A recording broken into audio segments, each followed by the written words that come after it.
senador Rogério Marinho, que também fará uso da palavra.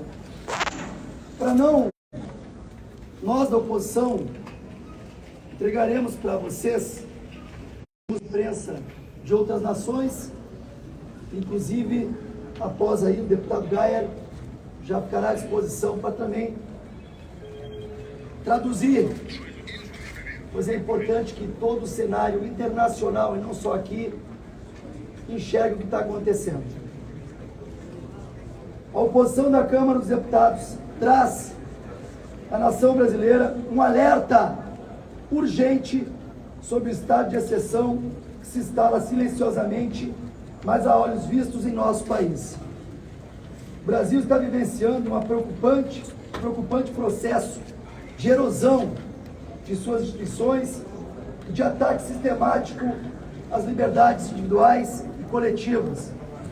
A censura, a perseguição política contra aqueles que ousam discordar do establishment é flagrante. Jornalistas, influenciadores, políticos e cidadãos em geral, alinhados à direita, têm sido alvos de medidas autoritárias que violam princípios fundamentais da Constituição Federal e tratados internacionais de direitos humanos. A liberdade de expressão, pilar de qualquer sociedade democrática, está sendo esmagada por decisões arbitrárias, censura prévia e prisões políticas que se tornaram instrumentos para calar vozes dissidentes.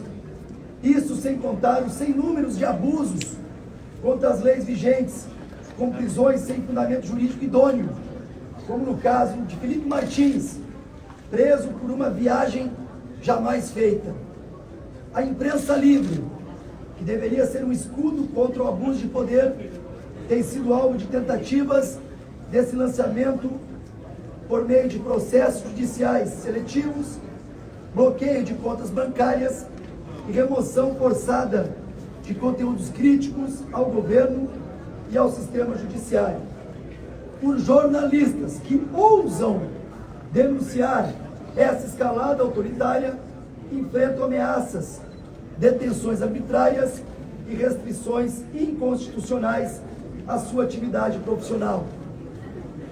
Os advogados, por sua vez, são impedidos de trabalhar conforme previsto pela Constituição e pela lei, sendo forçados a defender pessoas investigadas sem ter acesso aos autos dos processos, nem ter conhecimento do que seus clientes são acusados.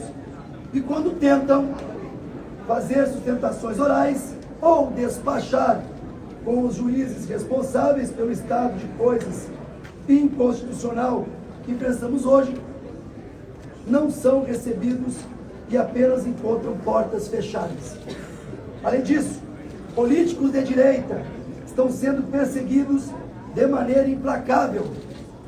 Utiliza-se o aparato estatal para sufocar a oposição, criminalizar opiniões e restringir direitos fundamentais. A instrumentalização da justiça para fins políticos é um ataque direto à soberania popular e compromete o equilíbrio dos poderes, que deveria ser a base do Estado democrático de direito.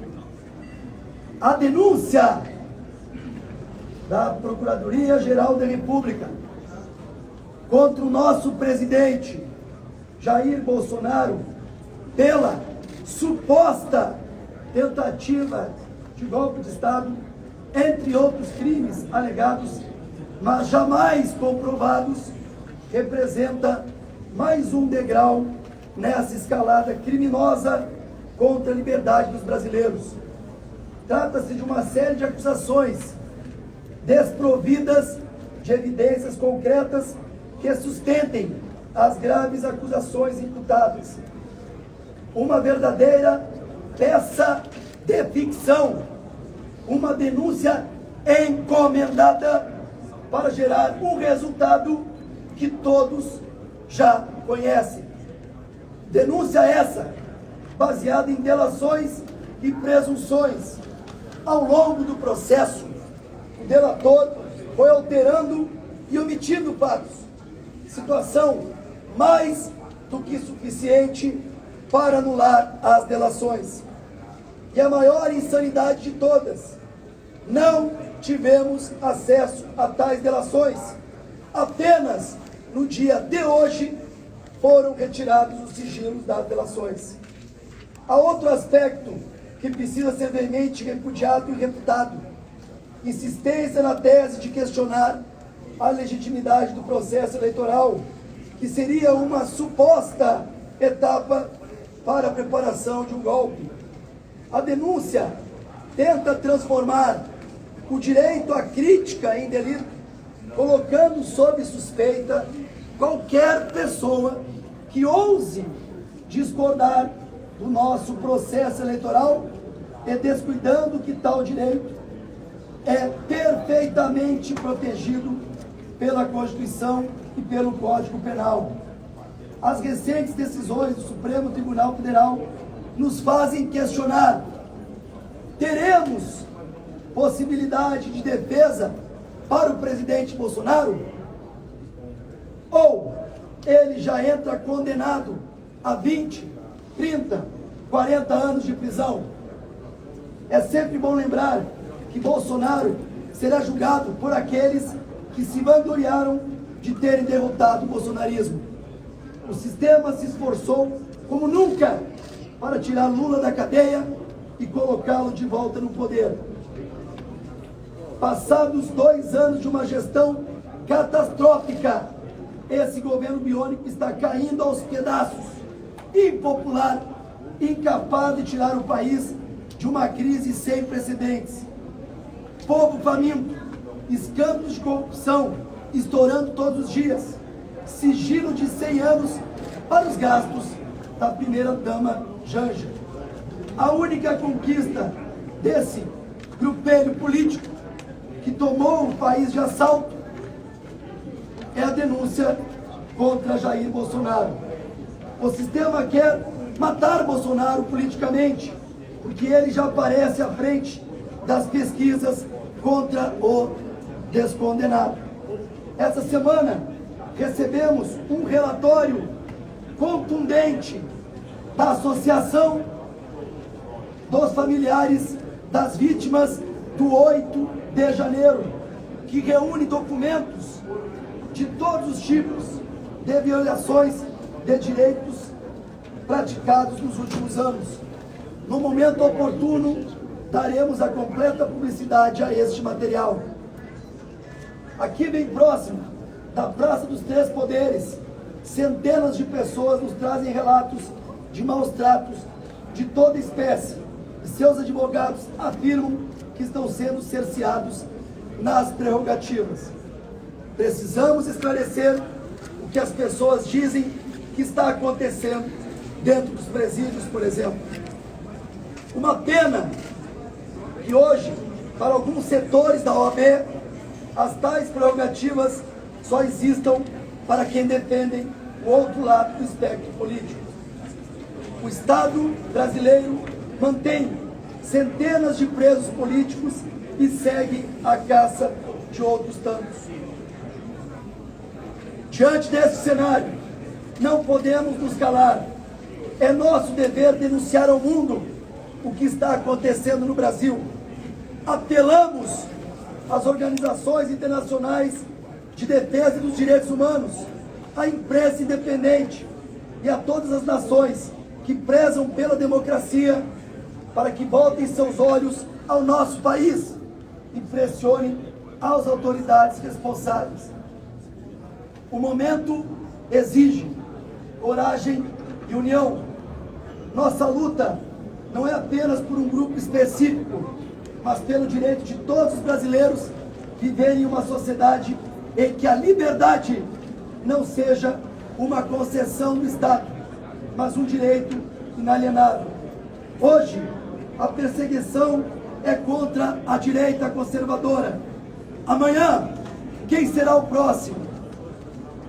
Esse autoritarismo, esta ditadura constitucional que se instala sob o disfarce da legalidade, precisa ser parada. A história nos ensina que quando a liberdade de um é ameaçada, a liberdade de todos está em risco. A resistência democrática precisa ser firme. Exigimos os fins das perseguições políticas, a restituição das liberdades individuais e a garantia de um país onde a pluralidade de ideias seja respeitada. Não permitiremos que o Brasil se torne refém de um aparato estatal totalitário, repressivo e opressor, em que a minoria de poderosos coloca a maioria desamparada de joelhos. Para finalizar, reproduzo as palavras de homens públicos que vocês conhecem, para trazer um pouco de razão a este momento tão conturbado. Marco Aurélio Mello, ex-ministro do Supremo Tribunal Federal, abre aspas, a anistia não pode ser vista como algo pior que a Lava Jato. Marco Aurélio de Mello, ex-ministro do Supremo Tribunal Federal, eu continuo na tecla inicial, onde há a competência do Supremo Tribunal Federal em julgar um ex-presidente da República. Ministro José Múcio Monteiro, do governo Luiz Inácio Lula da Silva. Nunca houve ameaça de golpe. O golpista não precisa de Constituição, de livro, de regra. Eu acho que a gente tem margem para conversar sem viés eleitoral, sem viés partidário, sem polarização.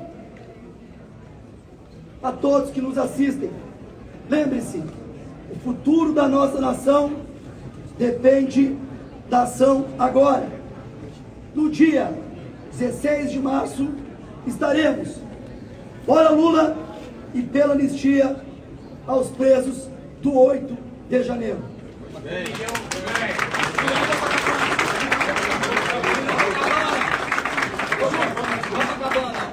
Senador Rogério Marinho, líder da oposição no Senado.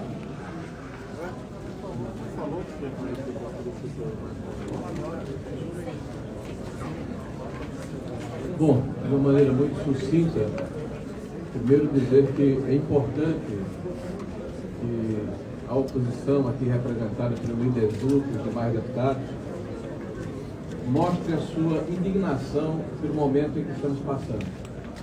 Nós aqui viemos, já que representamos aqui a oposição no Senado da República, primeiro para corroborar tudo que foi dito anteriormente. Não vou aqui repetir os conceitos que foram proferidos de maneira bastante assertiva, onde se faz uma retrospectiva do momento que estamos vivendo, eu diria da distopia que o Brasil passa, onde claramente há uma hipertrofia de um poder sobre os demais. Eu diria até uma invasão de direitos fundamentais e constitucionais do cidadão brasileiro. Nós afirmamos que este processo é inconstitucional. Primeiro porque atenta contra a dignidade das pessoas, do cidadão, contra o ordenamento jurídico, contra o princípio do juiz natural, contra o princípio da dignidade humana, contra a liberdade de expressão e de opinião. Porque toda narrativa que constrói, que engendra essa trama mirabolante que é apresentada antes pela Polícia Federal e agora pelo Ministério Público, é que um grupo de pessoas que representam um espectro político relevante da sociedade brasileira ousou criticar o sistema eleitoral brasileiro. E essa ousadia tem um preço, porque vai na contramão da narrativa oficial, do establishment brasileiro. Nós temos hoje o maior líder da direita conservadora declarado inelegível, porque reuniu embaixadores no exercício do mandato de presidente da República para dizer fundamentado por um inquérito policial aberto a pedido da então presidente do Tribunal Superior Eleitoral do Brasil, que era público na época, que todos conheciam, e nesse inquérito estava consignado, estava constatado de uma forma cabal que durante 9 meses, o período da gestação de uma criança, um hacker havia invadido o sistema do Tribunal Superior Eleitoral e estava utilizando a senha de um ministro do Tribunal Superior Eleitoral, e que isso certamente mostrava a fragilidade desse sistema. Foi muito bem. Em função desta situação, o presidente foi declarado inelegível sob a alegação que fez infundadas acusações contra o atual sistema. Infundadas como? Por quê? Por quem? E vejam, que coincidência. Pouco mais de 2 dias depois, esse inquérito é declarado sob sigilo. Fazem quase 7 anos, foi aberto em 2018. Os senhores têm notícia de como encontra-se esse singelo inquérito? Parece que ainda não há término. Parece que a incompetência, parece que a inércia, parece que a letargia daqueles que deveriam dar um desfecho a essa ação que atinge de morte o sistema que deve ser absolutamente rígido. Porque numa democracia, líder Juca e demais deputados, população brasileira que nos ouve nesse momento, não há nada mais importante do que a transparência e a confiança do sistema eleitoral, que é a base da democracia liberal que nós representamos. O que nós propugnamos, o que nós defendemos, é um sistema eleitoral que seja mais transparente, é um sistema eleitoral que tenha maior confiabilidade. Isso é crime. Esse é o crime de opinião que foi imputado ao senhor presidente Jair Messias Bolsonaro, que no inquérito apresentado pela Polícia Federal coloca como traço seminal inicial dessa ação 2019, o início da administração do presidente Bolsonaro, como se ele tivesse começado um mandato já se autogolpeando. Vejam os senhores o absurdo da afirmação que a Polícia Federal faz. E agora o Ministério Público Federal diz, não foi em 2019, foi em 2021, quando faz uma live e critica o sistema como se criticar fosse crime. E todos aqueles que criticam são cúmplices.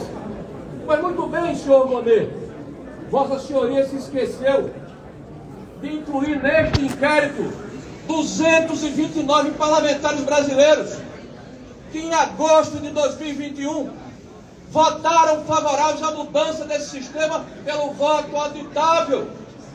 Vossa Excelência cometeu um erro, já que afirma que aqueles que criticam o sistema eleitoral são criminosos e cúmplices para tentar derrubar o Estado Democrático de Direito. O Estado de Direito Democrático rima com os comunistas lá da Coreia do Norte. Pois muito bem, senhores. Vejam o inusitado dessa trama. E apoiada na delação de um cidadão que teve que depor diversas vezes para corrigir as suas afirmações em função das lacunas e incongruências que eram apresentadas. A própria imprensa publica um desabafo onde ele diz: esse é um jogo de cartas marcadas, porque o enredo está definido, eu tenho que preencher essas lacunas. Como é que nós podemos acreditar na isenção deste processo? Na isenção de um ministro que presida esse inquérito e é o mesmo ministro que se coloca como inimigo e adversário do principal acusado, e se coloca como a vítima de uma eventual trama, que deu entrevistas falando a respeito do que iria julgar. Deu entrevistas, senhores. Cadê a Loman? Cadê a justiça? Nós estamos debruçados sobre uma situação em que em 2023, pasmem, senhores, após o jogo começar, no final de 2023, quando vários haviam já sido julgados pelo episódio de 8 de janeiro, de repente, o Supremo Tribunal Federal muda o rito e diz que nesses casos, ao invés de serem julgados pelo pleno, os acusados poderiam ser julgados pela turma. Muda o rito do processo no meio do jogo, quando todos já sabiam, e a imprensa preconizava, inclusive com vazamentos seletivos, que o presidente seria denunciado com penas combinadas de até 28 anos. A primeira delação do senhor Cid foi publicada pela imprensa, mas os senhores advogados não tiveram acesso a esses autos. E convenientemente publicadas para enfatizar o fato de que existia um núcleo duro composto pela senhora Michele e Eduardo, coincidentemente quando um dia antes ou 2 dias antes haviam sido aventados como candidatos a presidente da República. Como crer na isenção desse processo? Quando vemos ministros do Supremo Tribunal Federal afirmarem que é necessário que este processo termine esse ano para não contaminar as eleições de 2026 e o devido processo legal e o respeito ao ordenamento jurídico e o direito de defesa daqueles que estão sendo acusados injustamente e a possibilidade de produzir provas, tudo isso vai por terra, porque nós não podemos contaminar o processo eleitoral. Nós estamos vivendo tempos estranhos, tempos desafiadores, tempos que nos levam a nos posicionar, porque se nós nos resignarmos e acharmos que isso está banalizado, ai do Brasil, ai da sociedade brasileira, ai da democracia brasileira. Hoje, muitos estão se sentindo confortáveis, porque há um processo tendencioso e parcial de boa parte do judiciário brasileiro. Não dá, meus amigos, acreditar na isenção de uma Câmara que tem entre os seus 5 integrantes 2 indicados recentemente pelo atual presidente, que todos os dias critica e desqualifica o presidente anterior, em especial o ministro Flávio Dino, com declarações de que o presidente Bolsonaro é um serial killer, com declarações de que o presidente Bolsonaro é uma pessoa desqualificada. Esse cidadão, inclusive, era o ministro da Justiça do governo que seria eventualmente derrubado por esse pretenso golpe. Cadê a imparcialidade desse juiz, se ele seria um dos maiores prejudicados por essa ação? Este mesmo juiz que hoje é ministro, e por um azar da sorte, conseguiu esquecer das imagens de TV que não foram entregues para elucidar eventuais dissídias e omissões das forças de segurança que deveriam ter impedido aquela depredação. Nós, senhores deputados e sociedade, não somos favoráveis à depredação, ao vandalismo, à invasão de prédios públicos. Nós achamos que quem fez e foi provado através da individualização das culpas deve ser responsabilizado, mas não com 17 anos, mas não com 14 anos, mas não com 15 anos. Por isso, peço que reflitam a respeito do que estamos conversando aqui e da necessidade de entendermos que a sociedade brasileira precisa sim de pacificação, precisa sim de conciliação, mas precisa sobretudo de justiça. Deputada Carol Detone, líder da minoria. Essa denúncia da PGR de mais de 200 páginas está baseada em uma única prova, em uma única evidência. Uma delação do Mauro Cid, que teve idas e vindas, altos e baixos, mudanças na sua narrativa. E mais, uma prova frágil.